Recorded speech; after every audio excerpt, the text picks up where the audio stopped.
D K Shivakumar permanent ಆಗಿ ತಿಹಾರ್ ಜೈಲಿಗೆ ಹೋಗ್ತಾರೆ, ಅಲ್ಲಿ ಪರ್ಮನೆಂಟ್ ಸೆಟ್ಲ್ ಆಗ್ತಾರೆ ಅಂತ ಬಿಜೆಪಿ ಹೇಳ್ತಾ ಇರುವಂಥದ್ದು. ಅದು ಅವರ ಭ್ರಮೆ. ಅಲ್ಲ, ನಿಮ್ಮ ಭ್ರಮೆ. ಅದು ಅವರ ಭ್ರಮೆ. ನಿಮ್ಗೆ ಆತಂಕ ಇದೆ, ಅನುಮಾನ ಇದೆಯಾ? ಆತಂಕನೂ ಇಲ್ಲ, ಅನುಮಾನನೂ ಇಲ್ಲ. ಡಿ ಕೆ ಶಿವಕುಮಾರ್ ಅವರು ಪಾರದರ್ಶಕವಾಗಿದ್ದಾರೆ. ಎಲ್ಲವನ್ನು ಜಯಿಸುವಂಥ ಶಕ್ತಿ ಕರ್ನಾಟಕದ ಜನ ಕೊಟ್ಟಿದ್ದಾರೆ.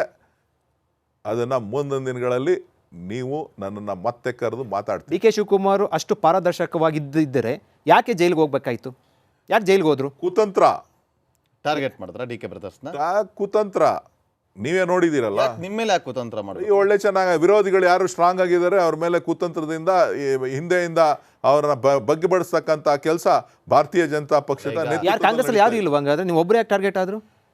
ಕಾಂಗ್ರೆಸ್ ಉಳಿದವರೆಲ್ಲ ಇದ್ದಾರೆ, ಸಿದ್ದರಾಮಯ್ಯ ಅವರು ಇದ್ದಾರೆ, ಇಡೀ ದೇಶದಲ್ಲಿ ನೀವು ನೋಡ್ತಾ ಇದ್ದೀರಲ್ಲ, ಇಡೀ ದೇಶದಲ್ಲಿ ನೀವು ನೋಡ್ತಾ ಇದ್ದೀರಿ ಎಲ್ಲೆಲ್ಲಿ ಯಾವ್ಯಾವ ರಾಜ್ಯಗಳಲ್ಲಿ ವಿರೋಧ ಪಕ್ಷಗಳು ಹೆಚ್ಚು ಪ್ರಬಲವಾಗಿದೆ, ಅವ್ರನ್ನ ಯಾವ ರೀತಿಯಾಗಿ ಇಡೀ CBI ಮತ್ತು ಇನ್ಕಮ್ ಟ್ಯಾಕ್ಸ್ಗಳು ಯಾವ ರೀತಿಯಾಗಿ ದುರ್ಬಳಕೆ ಆಗ್ತಾ ಇದೆ ಅಂತ. ನನ್ನ ಪ್ರಶ್ನೆ, ಡಿ ಕೆ ಶಿವಕುಮಾರ್ ಯಾಕೆ ಈ ರೀತಿ ಟಾರ್ಗೆಟ್ ಆಯಿತು? ಬೇರೆ ಯಾರು ಕೂಡ ನಾಯಕರಿರ್ಲಿಲ್ವಾ? ನೀವು ಅದನ್ನ ಕೇಳಬೇಕು. ಅಹಮದ್ ಪಟೇಲ್ ಅವರ ಚುನಾವಣೆ ನಡೆದಂಥ ಸಂದರ್ಭದಲ್ಲಿ ನಡೆದಂಥ ಘಟನಾವಳಿಗಳು, ನಂತರದ ನಡೆದಂಥ ಘಟನಾವಳಿಗಳು, ಸೊ ಕೆಲವೊಂದು ವಿರೋಧ ಪಕ್ಷಗಳಿಗೆ ಸ್ವಲ್ಪ ಇರುಸು ಮುರುಸು ಆಗಿರ್ಬೇಕು ಅಂತ ಕಾಣಿಸ್ತದೆ. ಇರ್ಸು ಮುರ್ಸ ಆಯ್ತಾ ಅಥವಾ ಕಾಂಗ್ರೆಸ್ ಪಾಳ್ಯದಲ್ಲಿರುವಂತ ನಾಯಕರಿಗೆ ಇವರೆಲ್ಲಿ ಬೆಳೆದು ಬಿಡ್ತಾರೋ ಅಂತೇಳಿ ಅವ್ರಿಗೆ ಅವರ ವಿರುದ್ಧ ಪಿತೂರಿ ಮಾಡಿದ್ರ? ಅಲ್ಲ, ಕಾಂಗ್ರೆಸ್ಸಿಗರಲ್ಲ ವಿರುದ್ಧ ಪಿತೂರಿ ಮಾಡ್ತಕ್ಕಂಥದ್ದು, ವಿರೋಧಿಗಳು ಪಿತೂರಿ ಮಾಡ್ತಾ ಇದ್ದಾರೆ. ಆತ್ಮಸಾಕ್ಷಿಯಿಂದ ಹೇಳಿ, ಯಾರು ಕೂಡ ಹಿತಶತ್ರುಗಳು ತಮಗಿಲ್ವಾ?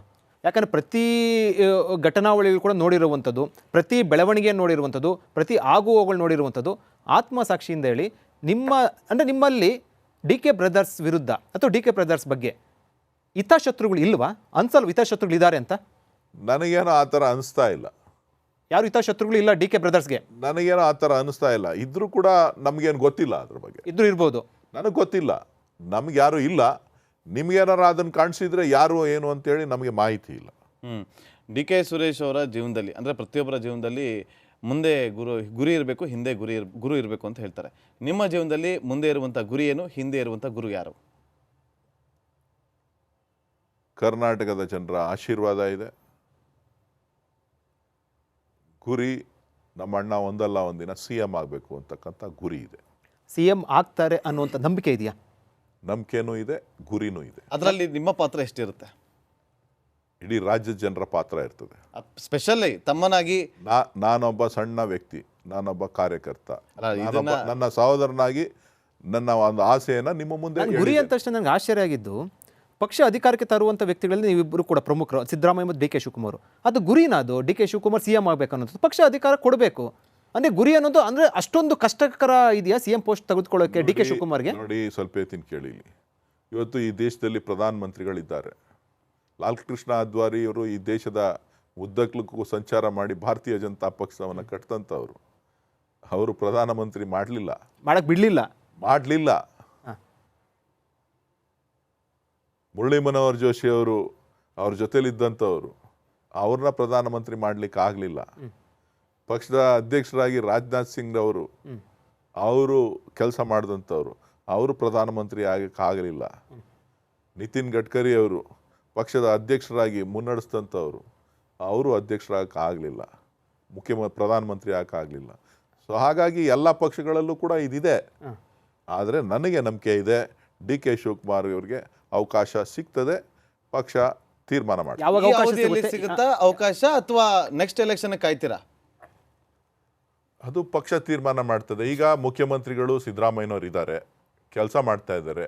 ನಮ್ಮ ಗುರಿ ರಾಜ್ಯಕ್ಕೆ, ಜನಕ್ಕೆ ಕೊಟ್ಟಿರ್ತಕ್ಕಂಥ ಆಶ್ವಾಸನೆಗಳು, ರಾಜ್ಯಕ್ಕೆ ಉತ್ತಮವಾದಂಥ ಆಡಳಿತವನ್ನು, ಅಭಿವೃದ್ಧಿ ಕರ್ನಾಟಕವನ್ನು ಮಾಡ್ತೇವೆ ಅಂಥೇಳಿ ಒಂದು ಭರವಸೆಯನ್ನು ಕೊಟ್ಟಿದ್ದೇವೆ. ಆ ನಿಟ್ಟಿನಲ್ಲಿ ಸರ್ಕಾರ ಕೆಲಸ ಮಾಡಬೇಕು, ಅದಕ್ಕೆ ನನ್ನ ಸಹಕಾರ ಇದೆ. ತಮ್ಮ ಆಡಳಿತಕ್ಕೋಸ್ಕರ 3 DCM 4 DCM ಆಗಬೇಕು ಅಂತ ಕೇಳ್ತಾ ಇದ್ದಾರೆ. ಏನು ತಪ್ಪೇನಿದೆ? DCM 3 DCM ಆದರೆ ಡಿ ಕೆ ಸುರೇಶ್ಗೆ ಯಾಕೆ ಏನು ತಪ್ಪಿದೆ? ಡಿ ಕೆ ಬ್ರದರ್ಸ್ ಮಾಡಿಲ್ವಲ್ಲ ನಾನು? ಹಂಗೆ ಆಗಲಿ 3 DCM 4 DCM ಆಗಲ್ಲ, ಆದ್ರೆ ತೊಂದರೆ ಇಲ್ಲ ರೀ. ಸ್ವಲ್ಪ ತಿಂಗಳಲ್ಲಿ 4 ಮಾಡಲಿ, 5 ಮಾಡಲಿ. ಉಪಮುಖ್ಯಮಂತ್ರಿಗಳನ್ನ ಎಷ್ಟು ಜನ ಮಾಡಿದ್ರೆ ಏನಂತೆ? ಸ್ವಲ್ಪ ತಿಂಗಳಲ್ಲಿ ಯಾರು ಯಾವುದೇ ವಿಚಾರವನ್ನು, ಈಗ ಅದಕ್ಕೆ ಆದಂಥ ವಿಶೇಷವಾದಂಥ ಸ್ಥಾನಮಾನಗಳು ಇಲ್ಲ. ಸೊ ಏನೋ ಒಂದು ಗೌರವವನ್ನು ಕೊಡ್ತಕ್ಕಂಥದ್ದು. ಅಷ್ಟು ಬಿಟ್ಟರೆ 3 ಜನ ಮಾಡಿದ್ರು ಸಂತೋಷ, ನಿಮ್ಮನ್ನು ಮಾಡಿದ್ರು ಸಂತೋಷ, ಇವ್ರನ್ನ ಮಾಡಿದ್ರು ಸಂತೋಷ. ನನಗೇನು ಯಾವತ್ತೂ ಕೂಡ ನನಗೇನು ಬೇಜಾರಿಲ್ಲ. ಉಪಮುಖ್ಯಮಂತ್ರಿಗಳ ನೇಮಕ 4-5 ಆದರೆ ತಾವು ಸ್ವಾಗತ ಮಾಡ್ತೀರಿ, ಡಿ ಕೆ ಸುರೇಶ್ ಸ್ವಾಗತ ಮಾಡ್ತಾರೆ? ಖಂಡಿತ ಸ್ವಾಗತ ಮಾಡ್ತೀನಿ. ಡಿ ಕೆ ಶಿವಕುಮಾರ್ ಅವರು ಚುನಾವಣೆಗೆ ನಾಳೆ ನಿಲ್ಲಬೇಕು ಅಂತೇಳಿ ಕೆಲವರು ಪ್ರಸ್ತಾಪ ಮಾಡಿದ್ದಾರೆ, ಅದನ್ನು ಕೂಡ ಸ್ವಾಗತ ಮಾಡ್ತೇನೆ. ಡಿ ಕೆ ಶಿವಕುಮಾರ್ ಚುನಾವಣೆ ನಿಲ್ಬೇಕಂತ ಹೇಳಿದಾರ? ಕೆಲವರು ಹೇಳಿದ್ದಾರೆ, ನಮ್ಮ ಮಾದೇವಪ್ಪ ಸಾಹೇಬ್ರು ಹೇಳಿದ್ದಾರೆ, ಹೌದು, ಮುಖ್ಯಮಂತ್ರಿಗಳು ಉಪಮುಖ್ಯಮಂತ್ರಿಗಳು ನಿಂತ್ಕೊಳ್ಳಿ ಅಂತೇಳಿ. ಉಪಮುಖ್ಯಮಂತ್ರಿಗಳು ನಿಂತ್ಕೊಳ್ಳೋದಾದ್ರೆ ನಾನು ಸ್ವಾಗತ ಮಾಡ್ತೀನಿ. ಅವ್ರು ಹೇಳಿರೋದಲ್ಲ, ವ್ಯಂಗ್ಯವಾಗಿ ಟಾಂಗನ್ನ ಕೊಟ್ಟಿರುವಂತದ್ದು. ನನಗೆ ಹೇಳ್ತಾರೆ ಡಿ ಕೆ ಶಿವಕುಮಾರ್ ನಿಂತ್ಕೊಳ್ಳಿ ಚುನಾವಣೆಗೆ ಅಂತ. ಈಗ ನನಗೆ ಟಾಂಗು ಅದೆಲ್ಲ ಗೊತ್ತಿಲ್ಲ, ವ್ಯಂಗ್ಯ ಗೊತ್ತಿಲ್ಲ, ನನಗೆ ನೇರವಾಗಿ ಹೇಳ್ತಕ್ಕಂಥದ್ದು ಸ್ವಾಗತ ಮಾಡ್ತೇನೆ. ಪಕ್ಷ ಸದೃಢ ಆಗಬೇಕು ಅಂದಾಗ ಈ ಥರದ ನಿರ್ಣಯಗಳು ತಗೋಬೇಕಾಗ್ತದೆ, ಅದನ್ನ ಸ್ವಾಗತ ಮಾಡ್ತಾರೆ. ಸಚಿವರುಗಳು ಚುನಾವಣೆ ನಿಂತ್ಕೊಳ್ಳೋದು ಸೂಕ್ತ ಅಂತ ಅನ್ಸುತ್ತಾ ತಮಗೆ? ನನಗೆ ಗೊತ್ತಿಲ್ಲ, ಅದು ಅವ್ರವ್ರಿಗೆ ಸಂಬಂಧಪಟ್ಟಂತ. ಡಿ ಕೆ ಶಿವಕುಮಾರ್ ನಿಂತ್ಕೊಳ್ಳಿ ಬಿಡಿ ಅಂತ ಹೇಳ್ತೀರಾ ತಾವು? ನೀವು ಹೇಳ್ತಾ ಇದ್ರಲ್ಲ 3 ಜನ 4 ಜನ ಮುಖ್ಯಮಂತ್ರಿಗಳು ಉಪಮುಖ್ಯಮಂತ್ರಿಗಳು ಅಂತ, ಅದ್ರ ಬಗ್ಗೆ ಹೇಳಿದೆ. ಈಗ ವಿಧಾನಸಭಾ ಚುನಾವಣೆಯಲ್ಲಿ ನಾವು ಇಷ್ಟೇ ಗೆಲ್ತೀವಿ ಅಂತ ಹೇಳಿ ಡಿ ಕೆ ಶಿವಕುಮಾರ್ ಭವಿಷ್ಯವನ್ನು ನುಡಿದಿದ್ರು. ಆ ಕಾನ್ಫಿಡೆಂಟ್ ಹೇಗಿತ್ತು ಅಂತಂದರೆ, ಅವತ್ತಿನ ನಿಮ್ಮ ಒಕ್ಕಲಿಗ ಸಮುದಾಯದಲ್ಲಿ ಡಿ ಕೆ ಶಿವಕುಮಾರ್ ಅವರೇ CM ಆಗ್ತಾರೆ ಅಂತೇಳಿ ಎಲ್ಲರೂ ಕೂಡ ಮತ ಹಾಕಿದ್ರು. ಆದರೆ ಇವತ್ತು ಅದೇ ಒಕ್ಕಲಿಗ ಸಮುದಾಯದವರು ನಮ್ಮ ನಾಯಕನಿಗೆ ಮೋಸ ಮಾಡಿದ್ರು ಅಂತೇಳಿ ತಿರುಗಿ ಬಿದ್ದಿದ್ದಾರೆ. ಒಪ್ಕೊಳ್ತೀರಾ? ಆ ಥರದ ಭಾವನೆ ಇಲ್ಲ, ಅವ್ರಿಗೂ ಕೂಡ ಗೊತ್ತಿದೆ ಮುಂದೆ ಖಂಡಿತ ಅವ್ರಿಗೆ ಅವಕಾಶ ಸಿಗುತ್ತೆ ಅಂತ. ಲೋಕಸಭಾ ಚುನಾವಣೆಯಲ್ಲಿ ನಾವು ಪಾಠ ಕಲಿಸ್ತೀವಿ ಅಂತ ಎದ್ದಿದ್ದಾರೆ ಅವರಲ್ಲ? ಇಲ್ಲ, ಆ ಥರದ ಭಾವನೆ ಇಲ್ಲ.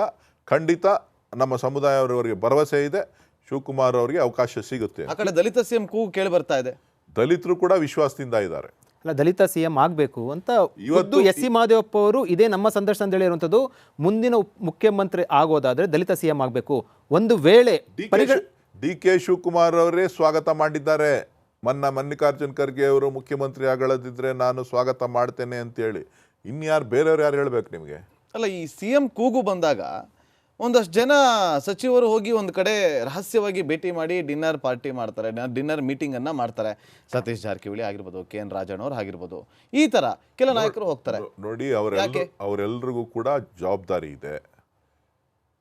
ಪಕ್ಷದ ಅಭ್ಯರ್ಥಿಗಳು ಲೋಕಸಭಾ ಚುನಾವಣೆ ಬರ್ತಾ ಇದೆ, ಪಕ್ಷವನ್ನು ಸಂಘಟನೆ ಮಾಡಬೇಕು, ಅವರವರ ಸಮಾಜದ ಜವಾಬ್ದಾರಿಯನ್ನು ಅವ್ರು ಹೊರಬೇಕು. ಹಾಗಾಗಿ ಕೆಲವು ಸೂಚನೆಗಳನ್ನು ಪಕ್ಷ ಕೊಟ್ಟಿರ್ತದೆ ಸಂಘಟನೆ ದೃಷ್ಟಿಯಿಂದ. ಆಗಾಗ ಅವರೆಲ್ಲರೂ ಸಭೆ ಸೇರಿ ಮಾತನಾಡಿ ಪಕ್ಷದ ದೃಷ್ಟಿಯಿಂದ, ಪಕ್ಷದ ಒಳಿತಿನ ದೃಷ್ಟಿಯಿಂದ, ಅವರು ಒಂದು ಸಂಘಟನೆ ದೃಷ್ಟಿಯಿಂದ ರಾಜ್ಯದ ವಿವಿಧ ಮೂಲೆಗಳಲ್ಲಿ ಯಾವ್ಯಾವ ಜನರನ್ನು ಒಗ್ಗೂಡಿಸ್ಬೇಕು, ಅವರು ಕೊಟ್ಟಿರ್ತಕ್ಕಂಥ ಭರವಸೆಗಳೇನು, ಇದನ್ನು ಈಡೇರಿಸಬೇಕು ಅಂದರೆ ಏನೇನು ಮಾಡಬೇಕು ಅಂಥೇಳಿ ಸಭೆ ಸೇರ್ತಕ್ಕಂಥದ್ದು, ಉಪಹಾರಕ್ಕೆ ಸೇರ್ತಕ್ಕಂಥದ್ದು ಮತ್ತು ರಾತ್ರಿ ಭೋಜನಕ್ಕೆ ಸೇರ್ತಕ್ಕಂಥದ್ದು ಸಹಜ, ಅದರಲ್ಲಿ ತಪ್ಪೇನಿಲ್ಲ.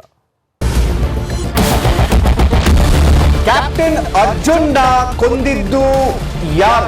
ಅವ್ರ ನರೇಟಿವ್ ಎಲ್ಲಿ ತಂದಿಟ್ಟಿದ್ದಾರೆ ಅಂತಂದ್ರೆ ಸಂಪತ್ತನ್ನ ಹಂಚಿಬಿಡೋದು ಅಂತ. ಇದು ಸ್ಟುಡಿಯೋ ಟಿಪ್ಪು ಜಯಂತಿ ಮಾಡಕ್ಕೆ ಅವ್ರಿಗೆ ಖಂಡಿಸಿದ್ರು. Very nice.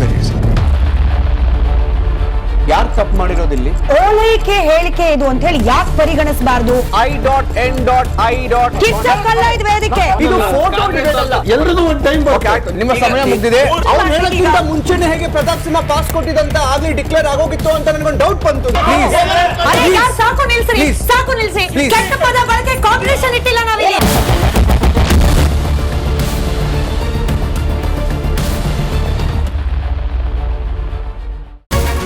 Republic word app ಇದು ಕೇವಲ ಅಪ್ಲಿಕೇಶನ್ ಅಲ್ಲ, ಸಮಗ್ರ ಸುದ್ದಿಗಳ ಸಂಪರ್ಕ ಮಾರ್ಗಕ್ಕೆ ಕ್ರಾಂತಿಕಾರಿ ಬದಲಾವಣೆ. ರಿಪಬ್ಲಿಕ್ ವರ್ಡ್ ಆಪ್ ಕೇವಲ ಸುದ್ದಿ ಅಪ್ಲಿಕೇಶನ್ ಪರಿಚಯಿಸ್ತಾ ಇಲ್ಲ, ಬದಲಾಗಿ ಡಿಜಿಟಲ್ ಸುದ್ದಿ ಬಳಕೆಯ ಹೊಸ ಯುಗಕ್ಕೆ ನಾಂದಿ ಹಾಡ್ತಾ ಇದೆ. ಇದೊಂದು ಬ್ರೇಕಿಂಗ್ ನ್ಯೂಸ್, ಪ್ರಭಾವಶಾಲಿ ಕಾರ್ಯಕ್ರಮಗಳಿಗೆ ಗಟ್ಟಿಯಾದ ನ್ಯೂಸ್. ಇಲ್ಲಿ ಕೇವಲ ತಾಜಾ ಸುದ್ದಿ, ಅದರ ನೇರ ಪ್ರಸಾರ ಮತ್ತು ಚರ್ಚೆಗಳಿಗೆ ಮಾತ್ರ ಅವಕಾಶ.